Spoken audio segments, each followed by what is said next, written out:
नमस्कार, मैं आपका दोस्त संतोष कुमार आपके अपने यूट्यूब चैनल संतोष स्टडीज एकेडमी में आपका स्वागत है। हम लोग आज नीति निदेशक तत्व से संबंधित महत्वपूर्ण प्रश्न सॉल्व करेंगे, जो सभी प्रतियोगी परीक्षाओं के लिए महत्वपूर्ण है। तो चलिए क्लास की शुरुआत करते हैं। आज का पहला प्रश्न है, भारतीय संविधान के अंतर्गत धन का केंद्रीकरण किसका उल्लंघन करता है? समता का अधिकार का उल्लंघन करता है। बी कहता है राज्य के नीति निदेशक तत्व का उल्लंघन करता है। सी कहता है स्वतंत्र का अधिकार और डी कहता है कल्याण की अवधारणा। तो धन का केंद्रीकरण राज्य के नीति निदेशक तत्व का उल्लंघन करता है। ऑप्शन बी सही है। अनुच्छेद 38 में है कि राज्य आय, प्रतिष्ठा और अवसर की असमानताओं को दूर करने का प्रयास करेगा। अगले प्रश्न पर चलते हैं। अगला प्रश्न है, भारत के संविधान का कौन सा भाग कल्याणकारी राज्य के आदर्श की घोषणा करता है? ये है राज्य की नीति निदेशक तत्व करता है, या बी है मूल अधिकार, सी है उद्देशिका, डी है 7वीं अनुसूची। तो कल्याणकारी राज्य के आदर्श की घोषणा राज्य का नीति निदेशक तत्व का सिद्धांत करता है, यानी कि राज्य की नीति निदेशक तत्व के द्वारा कल्याणकारी राज्य के आदर्श की घोषणा करता है। ऑप्शन ये सही है। अनुच्छेद 38 का जो पहला कथन है वो कहता है कि राज्य लोक कल्याण की अभिवृद्धि के लिए सामाजिक व्यवस्था बनाएगा। अगले प्रश्न पर चलते हैं। अगला प्रश्न है, भारत में न्यायपालिका का कार्यपालिका से पृथक्करण विदेशित करता है। ये है संविधान की उद्देशिका द्वारा, बी है राज्य की नीति के निदेशक तत्व द्वारा, सी है 7वीं अनुसूची द्वारा और डी है परंपरागत व्यवहार के द्वारा। तो राज्य के नीति निदेशक तत्व के द्वारा न्यायपालिका का कार्यपालिका से पृथक्करण का सिद्धांत है। ऑप्शन बी सही है। जो अनुच्छेद 50 है, अनुच्छेद 50 कहता है कि न्यायपालिका का कार्यपालिका से पृथक्करण का सिद्धांत है। अगले प्रश्न पर चलते हैं। अगला प्रश्न है, निम्नलिखित में से किस अनुच्छेद का व्यवहार रूपांतरण नीति निर्माण में राष्ट्रीय स्तर पर अभी तक नहीं किया गया है? ऑप्शन ये है अनुच्छेद 40। अनुच्छेद 40 में ग्राम पंचायतों का संगठन है जो भारत में अप्लाई किया गया है। बी है अनुच्छेद 44 जिसमें समान नागरिक संहिता है। समान नागरिक संहिता ये अभी पूरे देश में लागू नहीं हुआ है। समान नागरिक संहिता यानी कि अनुच्छेद 44 पुर्तगालियों के द्वारा सबसे पहले गोवा में लागू किया गया था और वर्तमान में अभी गोवा में लागू है। और जो समान नागरिक संहिता का कानून लाने वाला पहला राज्य उत्तराखंड बन गया है। तो इस प्रकार इसमें ऑप्शन बी सही है। अगले प्रश्न पर चलते हैं। अगला प्रश्न कहता है, कुटीर उद्योगों के विकास संबंधी सलाह किस अनुच्छेद के तहत है? तो अनुच्छेद 49 में है कि राष्ट्रीय स्तर पर जो भी स्मारक हैं एवं वस्तुएं हैं उनका संरक्षण एवं देखभाल राज्य करेगा। अनुच्छेद 44 में समान नागरिक संहिता है। अनुच्छेद 48 में क्या है, कृषि एवं पशुपालन का संगठन है। और अनुच्छेद 43 में कर्मचारियों और कुटीर उद्योगों का विकास है। तो अनुच्छेद 43 यानी कि ऑप्शन डी सही है। अगले प्रश्न पर चलते हैं। अगला प्रश्न कह रहा है कि निम्नलिखित में से समान नागरिक संहिता लागू है, यानी किस राज्य में समान नागरिक संहिता लागू है? आंध्र प्रदेश में लागू है, या गोवा में लागू है, या सिक्किम में लागू है, या जम्मू कश्मीर में लागू है? तो समान नागरिक संहिता गोवा में लागू है। यहाँ पर पुर्तगालियों ने लागू किया था। अगले प्रश्न पर चलते हैं।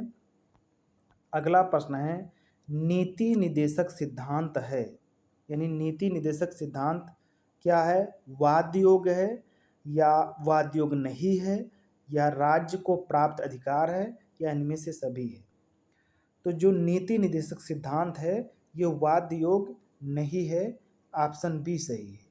अनुच्छेद 37 कहता है कि नीति निदेशक तत्व न्यायालय द्वारा परिवर्तनीय नहीं है। अगले प्रश्न पर चलते हैं। अगले प्रश्न में है संविधान में से किसके शोषण के विरुद्ध स्वीकृत है। यहाँ पर विरुद्ध है। संविधान में से किसके शोषण के विरुद्ध अधिकार स्वीकृत है।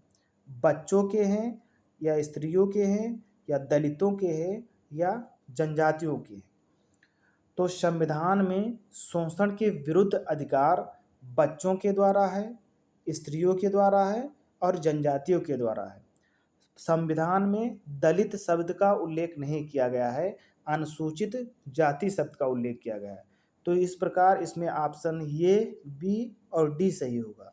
ये बी और डी ये तीनों सही होंगे। अगले प्रश्न पर चलते हैं।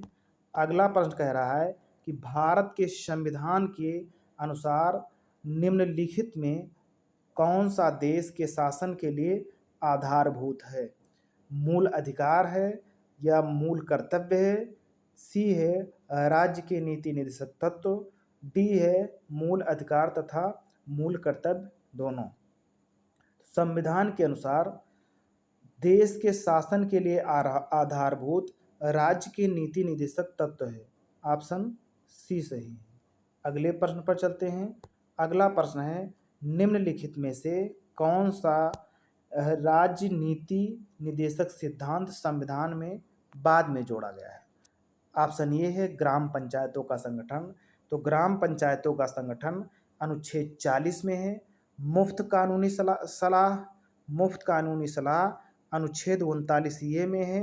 गोवध निषेध ये अनुच्छेद 48 में है और समान नागरिक संहिता ये अनुच्छेद 44 में है। तो कौन बाद में जोड़ा गया है पूछ रहा है।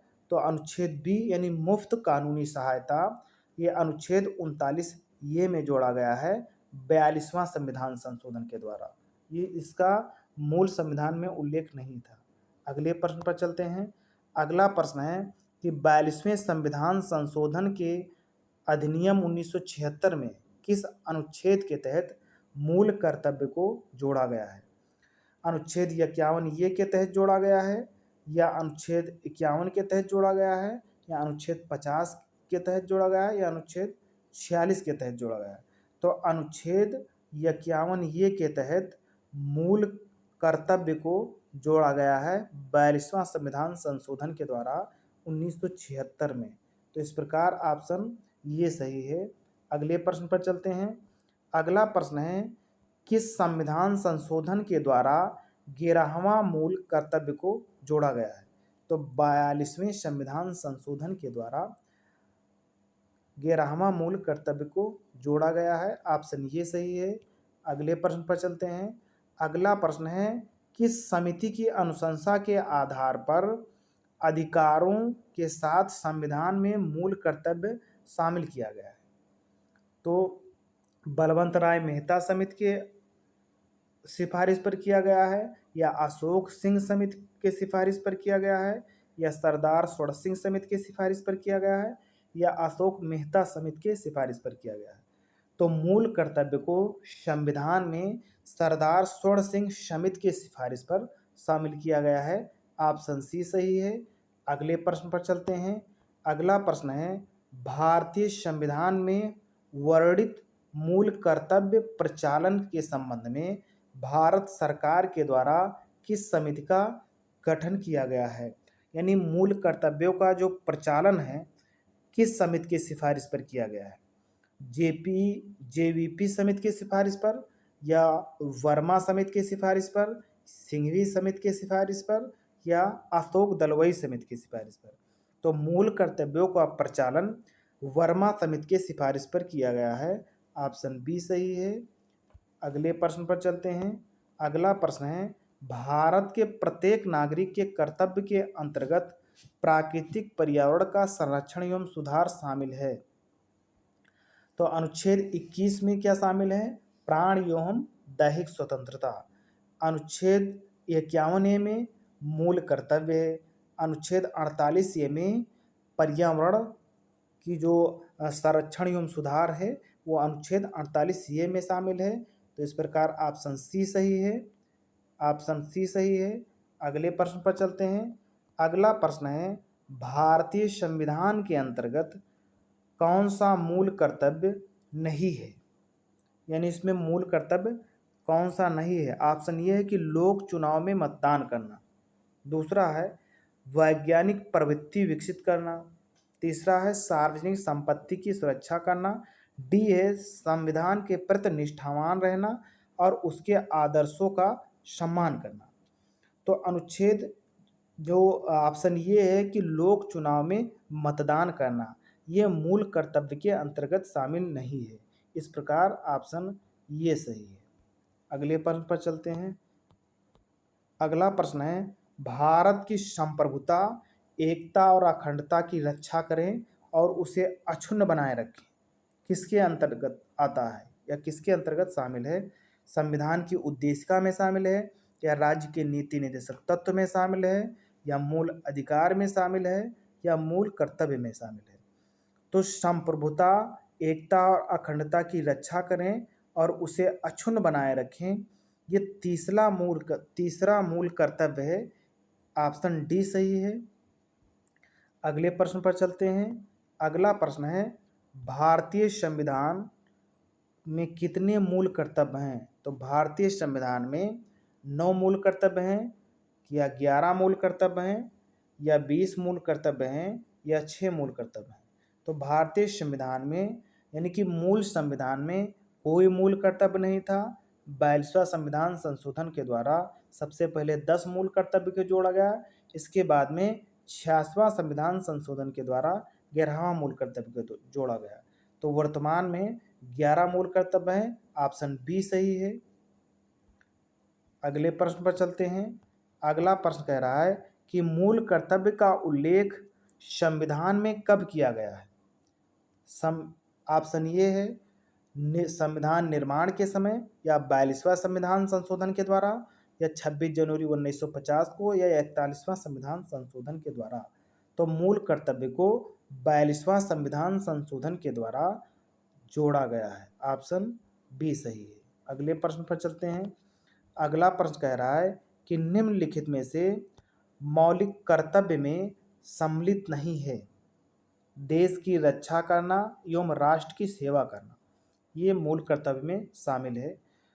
अगला है बी है, ग्राम पंचायतों के गठन में सहायता करना, ये अनुच्छेद 40 में है कि ग्राम पंचायतों का संगठन नीति निर्देशक तत्व के अंतर्गत आता है। बी सी है, सार्वजनिक संपत्ति की सहायता करना एवं हिंसा से दूर रहना, ये मूल कर्तव्य में आता है।